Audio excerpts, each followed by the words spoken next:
გორის მუნიციპალიტეტის ერთ-ერთ სოფელში ახალი წლის დილას 46 წლის მამაკაცმა პიროტექნიკის აფეთქების შედეგად ზემო კიდურის მძიმე დაზიანება მიიღო. მან აფეთქების შედეგად ხელი დაკარგა. დაშავებული მამაკაცი მძიმე მდგომარეობაში მყოფი გორის სამხედრო ჰოსპიტალში გადაიყვანეს, სადაც საჭირო დახმარება გაეწია. დაშავებული სამხედრო მოსამსახურეა და ის ამ დრომდე სამედიცინო დაწესებულებაში ექიმების მეთვალყურეობის ქვეშ იმყოფება.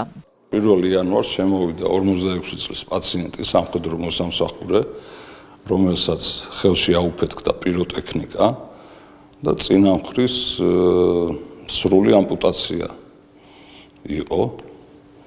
შესაბამისი დახმარება აღმოეჩინა, გაკეთდა ოპერაცია. ამ პერიოდისთვის მდგომარეობა სტაბილურია, უგრძელდება მკურნალობა დანიშნულების მიხედვით. შემოსვლისას უკვე კიდურის ფრაგმენტი აღარ ჰქონდა. უკვე ამპუტირებული იყო იმის გამო, რომ ხელში აფეთქდა ეს პიროტექნიკა, უკვე აღარ ჰქონდა.